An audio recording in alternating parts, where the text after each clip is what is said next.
చేస్తున్నారు. ఈ తిరుపతి బీజేపీ నాయకులు లేదా కొత్తగా బీజేపీలో చేరినటువంటి ఈ నాయకులు చెబితే ఎవరు పేరు చెబితే వాళ్ళు హిందువులట, ఎవరు హిందువులు కాదని వాళ్ళు చెబితే వాళ్ళు హిందువులు కాదు. వీళ్ళు హిందూ ధర్మాన్ని పరిరక్షించేటువంటి వాళ్ళు, విశాలమైనటువంటి హైందవ సనాతన ధర్మ పరిరక్షణ కోసమని కంకణబద్ధులైనటువంటి కోట్లాది మంది మహనీయుల యొక్క జీవన విధానాన్ని చిదిమేస్తున్నటువంటి వ్యక్తులు వీళ్ళు. హైందవ సంస్కృతిని గురించి మాట్లాడుతూ ఓనమాలు కూడా తెలియనటువంటి వాళ్ళు సనాతన ధర్మాన్ని గురించి. వీళ్ళు సనాతన ధర్మ పరిరక్షకులుగా కొత్త అవతారం ఎత్తి రోజు పత్రికల్లోనూ ప్రసార మాధ్యమాల్లోనూ తమకు కావలసినంత షేర్ తీసుకోవటం కోసమని వీరతాళ్లు కట్టుకొని విర్రవీగుతున్నారు. చాలా దారుణమైనటువంటి విషయం. మీరు చెబితే మేము హిందువులమని అనిపించుకోవటానికి సిద్ధంగా లేం. మీలాంటి వాళ్ళు చెబితే మేము హిందువులని సిగ్గుపడిపోతాం. మాకు భగవంతుని మీద అచంచలమైనటువంటి విశ్వాసం ఉన్నది.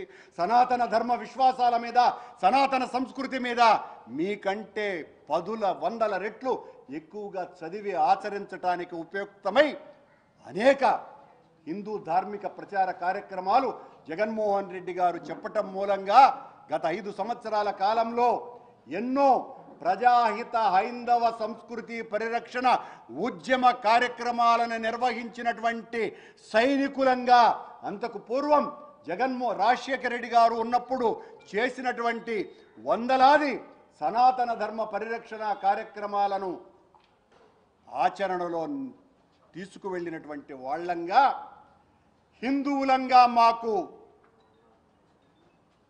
ఎనలేనటువంటి హక్కు ఉన్నది, మేము హిందువులము అనని మీరు చెబితే మేము హిందువులం కాము. మీరు చెబితేనే హిందువులమైతే దానికి సిగ్గుపడిపోతాం. మీలాంటి వాళ్ళ చేత హిందువులం అనిపించుకోవటానికి మేం భక్తిపరులం. మేము సనాతన హిందూ ధర్మాన్ని పరిరక్షించటానికి స్వామివారు నిర్దేశించినటువంటి ప్రతి కార్యక్రమాన్ని చేసినటువంటి వ్యక్తులంగా ఆ స్వామివారి దర్శనానికి ఈరోజు వస్తున్నటువంటి మా నాయకుడు జగన్మోహన్ రెడ్డి గారిని అడ్డుకునేటువంటి ప్రయత్నం జరుగుతున్నది అనంటే చంద్రబాబే ప్రకటన ఇవ్వాలి.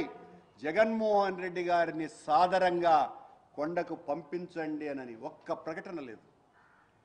ఇంత జరుగుతున్నా నీ పోలీసు వాళ్ళు మొత్తం రాష్ట్రంలో ఉన్నటువంటి, రాయలసీమలో ఉన్నటువంటి నాయకులందరినీ కూడా కట్టడి చేస్తున్నారు. తిరుపతిలో ఉన్నటువంటి, చంద్రగిరిలో ఉన్నటువంటి మా కార్యకర్తల్ని, నాయకులందరినీ కూడా ఇంటి నుంచి బయటికి రాకూడదనని బెదిరిస్తున్నారు. తూతూ చర్యగా మీకు సంబంధించిన వాళ్ళకు కూడా ఊరికే నోటీసులు ఇస్తున్నారు. మొన్నేమో నన్ను గరుడ విగ్రహం దగ్గర మీరు మాట్లాడడానికే వీలు లేదు అని అంటే ఆ వెంటనే 15 నిమిషాలకు తెలుగుదేశం వాళ్ళు వెళితే అదే పోలీసు వాళ్ళు వీరదండం వేసి వాళ్ళ చేత మాట్లాడించినారు. అంటే మీ వాళ్ళు ఎలా ప్రవర్తిస్తారు అని చెప్పడానికి ఇది ఉదాహరణగా చెప్తున్నా. శ్యామలరావు గారిని నేను మరొక ప్రశ్న కూడా వేస్తున్నా. అయ్యా, నువ్వు ఒక లోడును పట్టుకొని అదేదో ఎన్డీడీబీ రిపోర్టు వచ్చింది అని చెప్పి నిలిపేసినామని చెప్పిన తరువాత ఇప్పటి వరకు మా దగ్గర సరైనటువంటి ల్యాబ్ లేదు అని చెప్పినటువంటి నువ్వు ఈ 2 నెలల కాలంలో నెయ్యి సరఫరా చేయనే లేదా, తీసుకోలేదా?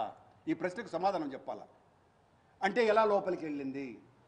ప్రతి ట్యాంకరు ఎన్డీడీబీ రిపోర్టు తీసుకున్నదా? ఆ రిపోర్టులు ఎక్కడా? లేకుండా మీరు ట్యాంకర్లు ఎలా లోపలికి పంపించినారు?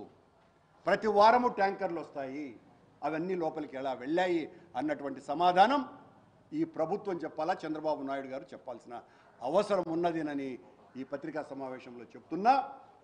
మా నాయకుణ్ణి అడ్డుకుంటే సనాతన హైందవ సంస్కృతిని వ్యతిరేకించినట్టే, సనాతన ధర్మాన్ని మరింతగా హింసకు గురి చేసినట్టే. మా నాయకుడు కొత్తగా దర్శనానికి రావటం లేదు. గతంలో ఆయన ప్రతిపక్షంలో ఉన్నప్పుడు ఒకసారి ఎంజీ గోపాల్ ఈఓగా ఉన్నప్పుడు ఆయన వీడియోలో మాట్లాడింది కూడా ఉన్నది. ఆయన చేత మీరు డిక్లరేషన్ తీసుకున్నారా అంటే ఆయన సాంప్రదాయ దుస్తుల్లో జగన్మోహన్ రెడ్డి గారు దర్శనానికి వచ్చిన తరువాత ఇక అడ్డుకునేది ఏమున్నదండి? ఆయన చాలా సాంప్రదాయమైనటువంటి హిందుత్వ ధోరణిలో స్వామివారిని దర్శనం చేసుకున్నారు అన్నటువంటి ప్రకటన కూడా చూడండి. చంద్రబాబు గారు అడ్డుకుంటున్నటువంటి వీరతాడు వీరులారా అని మీకందరికీ కూడా తెలియజేస్తున్నా.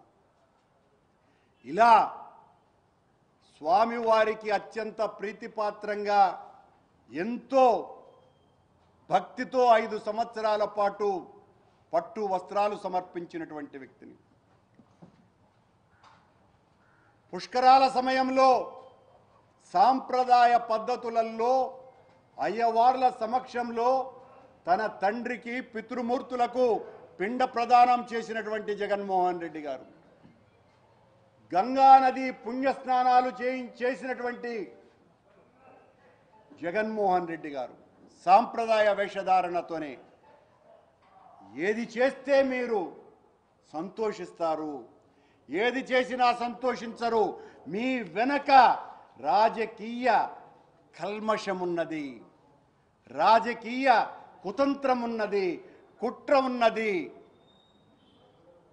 అమలినమైనటువంటి మానసిక స్థితి మీది. కనుక ఏం చేసినా కూడా మీరు వ్యతిరేకిస్తారు. మీ వ్యతిరేకతను మేము లెక్క చేసేదే లేదు. మా నాయకుడు ఖచ్చితంగా దైవ దర్శనం చేసుకొని వెళతారు అని తెలియజేస్తున్నాం.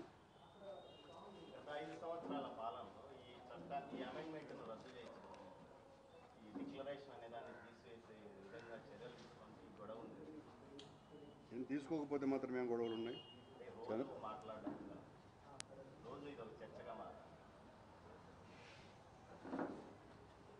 అదేమన్నా ఇప్పుడు ఏమన్నా విషయం మేము లేము కదా అధికారంలో ఉన్నప్పుడు ఎందుకు అడగల? నువ్వు ఉన్నప్పుడు మీరు ఎందుకు అడగలేదు?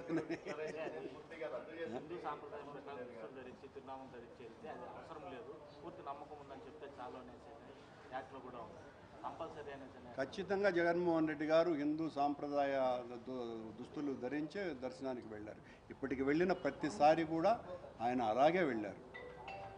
తిరునామం ధరించి సాంప్రదాయ దుస్తులు వేసుకొని అత్యంత భక్తి భావనలతో, అంతే కూడా కాకుండా తన పాదయాత్ర ముగించుకొని వచ్చిన తరువాత జగన్మోహన్ రెడ్డి గారు పాదరక్షలు లేకుండా 7 కొండలు నడిచి అత్యంత భక్తి విశ్వాసాలతో దైవ దర్శనం చేసుకున్న ఏకైక వ్యక్తి కూడా ఆయనే. చంద్రబాబు పని చేయలేదు. మీరు మాట్లాడితే ఇంకేం మాట్లాడేది చంద్రబాబు గారు? ఇంత అన్యాయంగా చంద్రబాబు గమ్మున్నే ఉంటాడు, మిత్రపక్షాలను కెలుకుతాడు, వాళ్ళు విజృంభిస్తారు. చంద్రబాబు గమ్మున్నే ఉంటాడు, పోలీసు వాళ్లకు సైగ చేస్తాడు. మొత్తం పోలీసు వాళ్ళంతా కమ్ముకొని ఉన్నారు మా చుట్టుపక్కలంతా కూడా. ఇదే ఆ పాలన. 2 days back Chandrababu press conference లో జగన్మోహన్ రెడ్డి కెన్ విజిట్ తిరుమల